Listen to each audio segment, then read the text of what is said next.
This episode is sponsored by British Travel. British Travel specialise in travel between Australia and the UK and Europe. They offer payment plans on their flights, so you can book now with British Travel and pay off your trip over 12 months. Go to www.britishtravel.com.au. Most expats will tell you that they dread the day they get some bad news from back home. But imagine if that news was yours, out here in Australia. I'm Carol Smith and I'm a breast cancer survivor travelling Australia. And I'm a BRITstralian. In 2007, Carol from Dorset moved with her then Aussie boyfriend Adam from England to New South Wales. He always says that he brought baggage back from the UK. Cheeky. Charming. 12 years later, the couple were married and living in Bensville, about an hour north of Sydney, with their 2 young boys. Now, Carol shares the story of her horrendous battle with breast cancer to help raise awareness for others. So, October 2018? Yes, that's right. When you got the news, and I believe you were 36 at the time. Yeah. Can you tell us a little bit more about that? Basically, that year we decided we wanted to try for a 3rd child.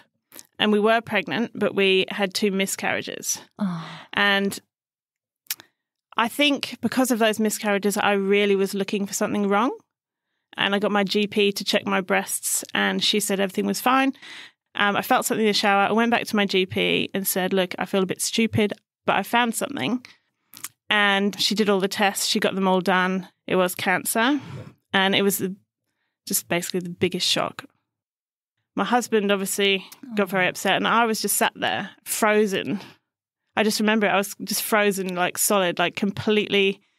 I couldn't move. I couldn't think about anything. It's like the whole room stood still.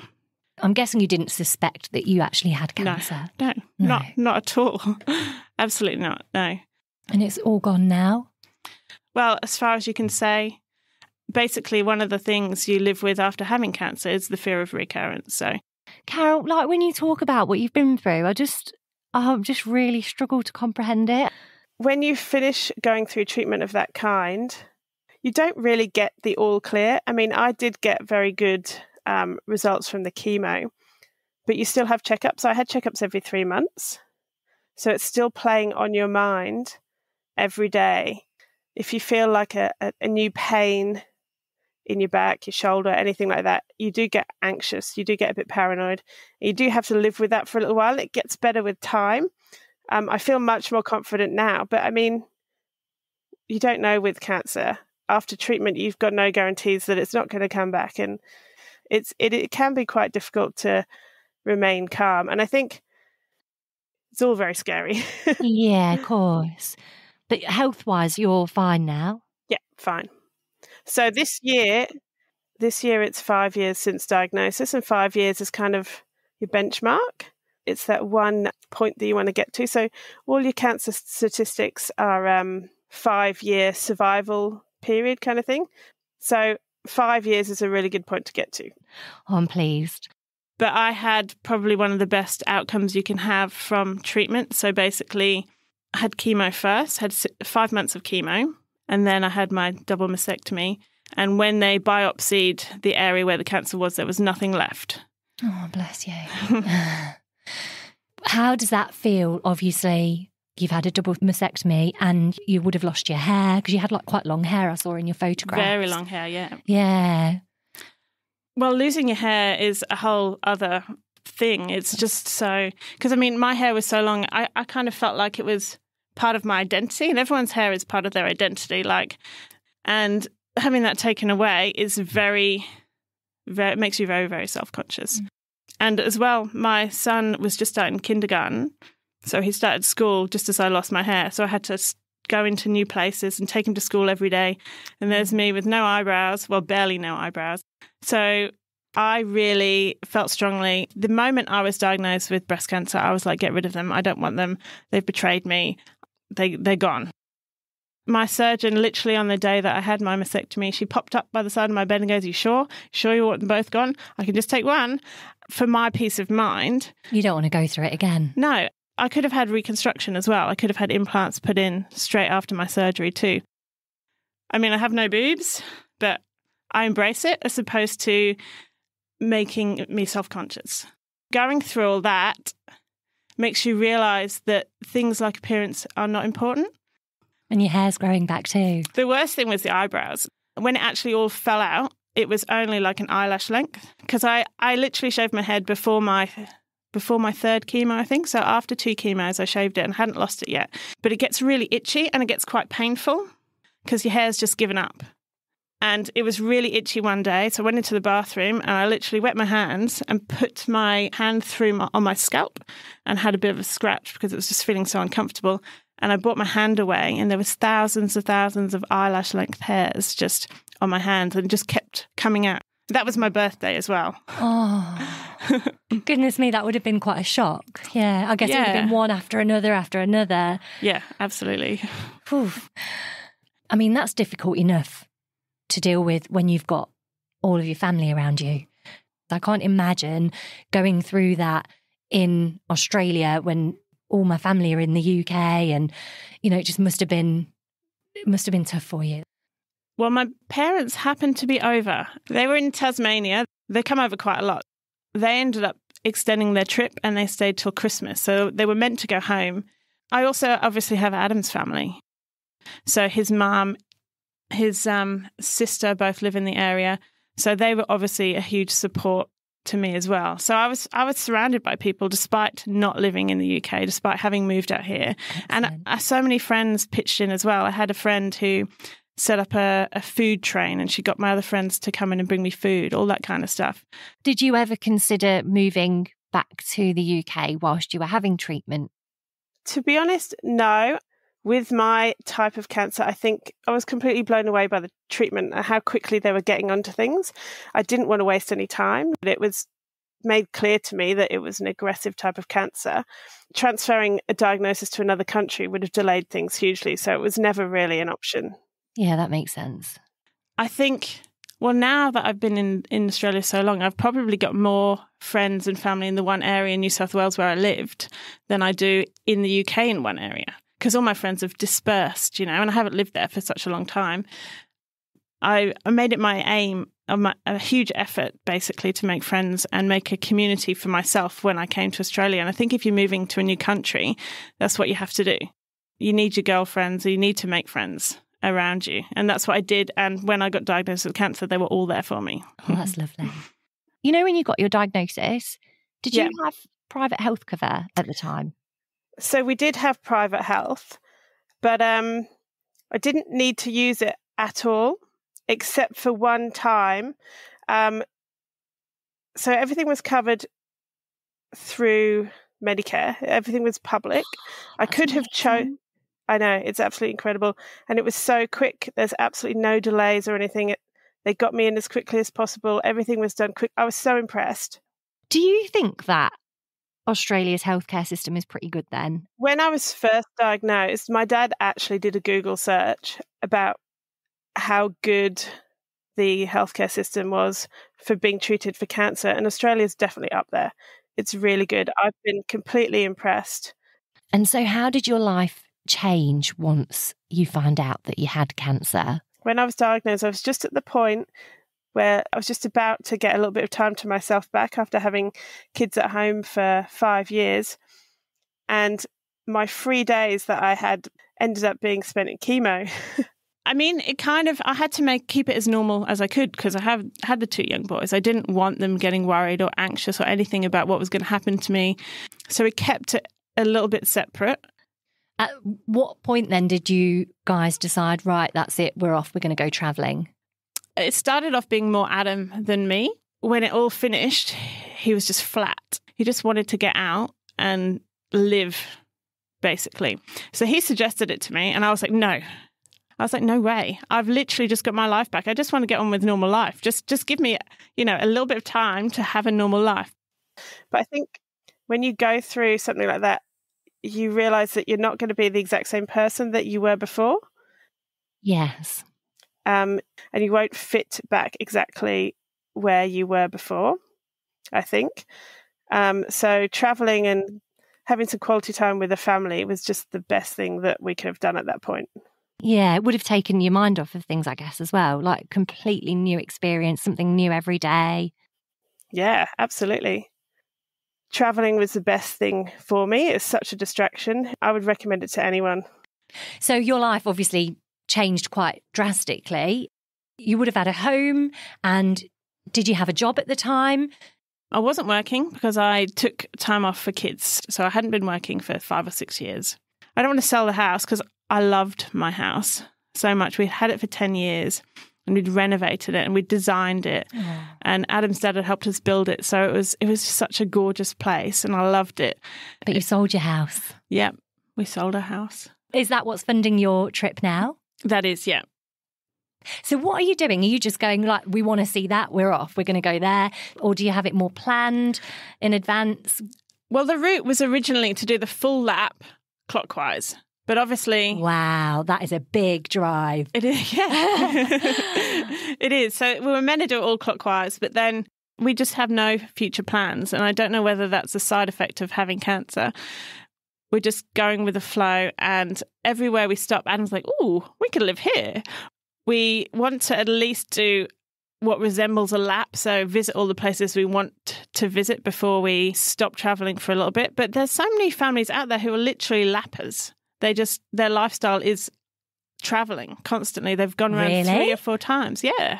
Do you think that's a very Australian thing? Yeah, I reckon it's quite Australian. I mean, there's a community out there. Okay, Carol, can you tell us a little bit about your setup that you've got? What is your home at the moment? So we have a caravan that we tow. So it's about 14 foot, the caravan. The top pops up, so it's like tent material around the top. At the back, there's some bunks for the kids. In the middle, you've got a kitchen area on one side and like an L-shaped sofa and a table to eat at or do schoolwork at. And then at the very front, there's a double bed. Wow, so quite cosy. Yeah. Yeah, and have you got a toilet in there, sorry? No. But we have a porta potty. Right. So we carry a porta potty with us. We have an external shower as well. So there's a shower on the outside, which is warm. So we can have showers and we've got a little tent we can put up for the shower or the toilet. But the caravan itself has a solar panel on the top. So you're self-sufficient and you can use everything except for the microwave and the air conditioning when you're off-grid. People in the UK who have never been to Australia won't quite get the concept of just sell your house, get a caravan and travel round the country. The weather is pleasant enough that you can basically have a shower outside pretty much any time of the year. Yeah, that's true. I mean, we've stayed at some amazing camps with amazing facilities. And obviously you've got the big caravan parks over here with the water slides and the massive amenities blocks. You can do it how you like and you can keep the costs down.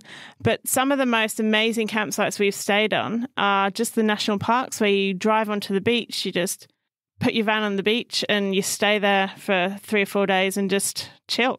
Have fires on the beach, that kind of thing. And that's the kind of thing we really wanted to do. For someone who's never done the whole camping or, exploring parts of Australia, what would you say are the highlights? Where would you say you've got to see this or you've got to go there?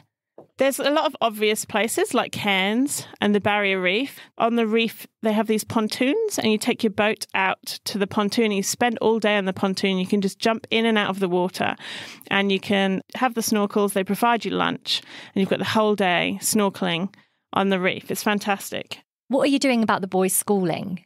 We signed up with a distance education school. They send out these huge packages of worksheets and books. So we just get these packages every 4 weeks or so with all the work that they have to do and we send the packages back. So we just kind of figure out where we're going to be. We give them a post office address and we just pick it up from the post office. Is this, the fact that this service exists tells me that this is something that happens quite a lot in Australia? I think originally the reason that it exists is because in Australia, being such a vast country, there are people in farms that are nowhere near a school. They might own acres and acres of land that aren't anywhere near schools. So that's why they're set up originally. But there's a growing community of people now using the schools for the travelling. That's amazing. Did you plan to make Australia your long-term home when you came over here with your now husband? Yes, definitely, because obviously he's from here. I don't think I could convince my husband to live in the UK long term. Oh, okay. Would you? Probably. I mean, I could if I had to, but I don't think I would choose to. Yeah. If that makes sense. I mean, I love the UK and I miss so much about the UK, but I think I can get what I want out of the UK for visits, and I love the lifestyle over here and the weather and everything. It's just got, So you seem to be quite involved in lots of activities to do with raising awareness about breast cancer now. So, I mean, being diagnosed so young and it being such a shock, I mean, you just don't expect it in your 30s, do you? No. So I just wanted to put it out there, getting the message across that you should be checking from about 20. People under 20 get it as well. So brave. They're a breast cancer charity for women who are diagnosed with breast cancer under 40. Even from a doctor's perspective, they don't expect to be diagnosing young women. And a lot of the cases and a lot of the stories you hear, young women have to push to get their diagnosis and often are misdiagnosed. So I guess raising awareness is making people aware that it can happen at this age, and also that if they are worried about symptoms, they might need to push to get a diagnosis or to get reassurance. Carol, how do you feel now, and how has it changed the way that you look at life, and how do you feel about what you've been through? In some ways, it's enriched my life. It's made my life better. And I think when you're facing something like that, you have to pick your attitude, because you need to pick the attitude that's going to get you through it. You can't wallow in it. I think going through something like that, it has a huge effect on you. It affects everything from the way you want to live your life to the way you feel about each moment. But at the same time, you do get some good things to come out of experiences like that. It makes you stronger, and you want to make the most of it. So, I mean, I jump into crazy experiences now, and I just kind of want to live life to the full. And I definitely just want to embrace every moment and spend as much quality time with my family as possible. Carol, thank you so much for your time and for sharing your story with me. I just think you're so brave. Thank you. It's incredible. Since the recording of this podcast, Carol, her husband Adam, and their two boys, Luke and Logan, have settled down in the coastal town of Busselton in Western Australia. So we've been everywhere except for the Northern Territory.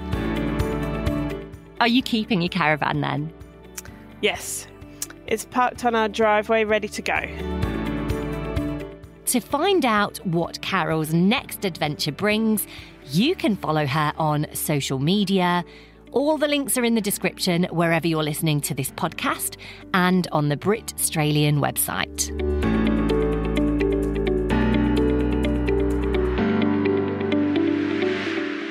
This episode is sponsored by British Travel, which specialise in travel between Australia and the UK and Europe. Whether you're a Brit looking to emigrate or you're a BRITstralian needing a flight home, check out British Travel. They offer payment plans on their flights, so you can book now and spread the cost over 12 months. British Travel is owned and run by Jenny Bardsley, who's originally from Manchester and is now based in Perth. Jenny has more than 40 years' experience as a travel agent, both in Australia and the UK. Find British Travel on Facebook or go to their website, www.britishtravel.com.au. All the links are in the description wherever you're listening to this podcast and on the BRITstralian website. You can hear Jenny's story on Season 1 of the BRITstralian podcast.